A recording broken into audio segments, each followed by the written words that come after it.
Salut à tous, here I am in Paris, far from a rugby pitch but in front of a very special hotel.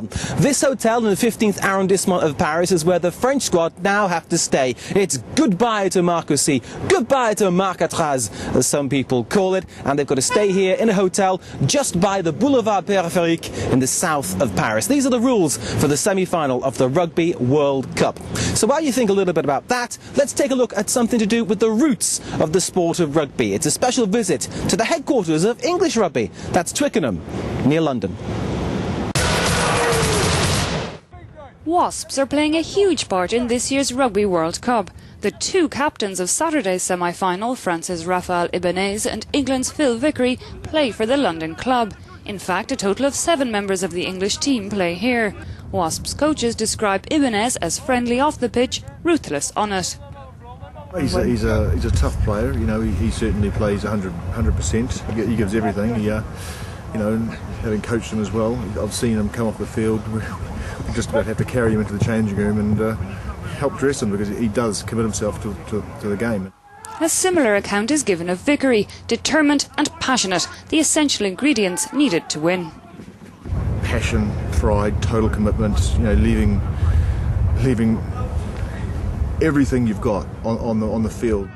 Wasps are known for their inventive and effective defence tactics, and note that the English will have to slow France's Chabal, should he be brought on, as he can run rampage through even the strongest defence. He's an amazing ball carrier when he gets the ball in hand, and you certainly can't allow him to get any steam, head of steam up.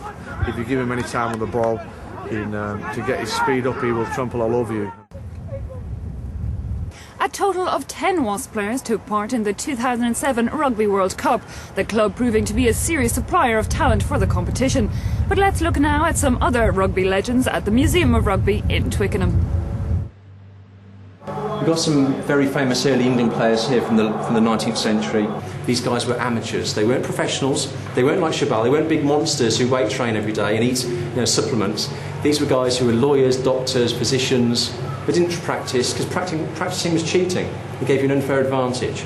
To get to Saturday's final, France did have to practice hard to beat New Zealand. The last time the French carried off such a feat was in the World Cup of '99. But then they lost the following match. You sensed that they had their final. The game against New Zealand had been their final. And that's what we're hoping in England will be the same curse this time round. But whoever loses this weekend, as this museum notes, there's no point in disputing the referee's decisions.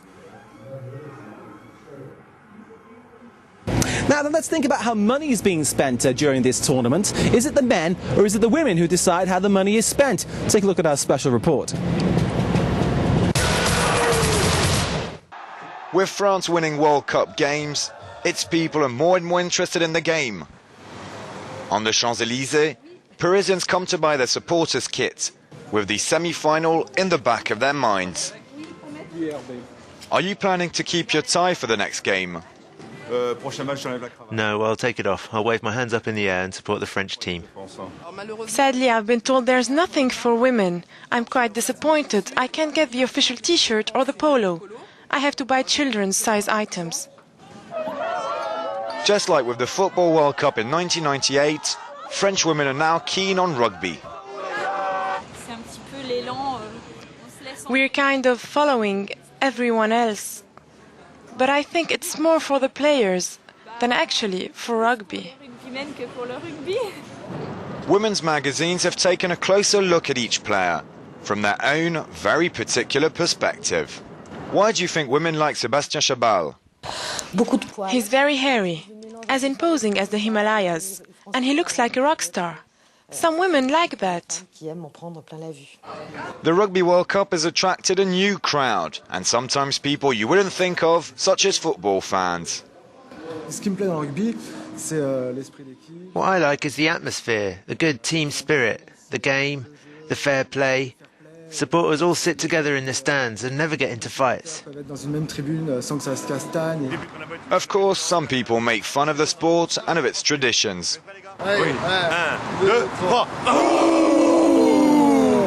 Most of the French think their national team is bound to win. I've been saying it from the start. France will be crowned world champions. There are now no tickets left for sale. 2,000 of them were recently released and they were all gone in 20 minutes. Those who will go to the stadiums are real fans who bought them a while ago. Alas, my friends out there in rugby land, it's time for me to go. But don't forget, we have our rugby blog on France24.com. Your thoughts, please, on this World Cup and the semi-finals approaching. Who will make it to the final? Your thoughts, please. So until then, get ready, enjoy the rugby, enjoy the games, and enjoy the celebrations, whatever the result. See you tomorrow.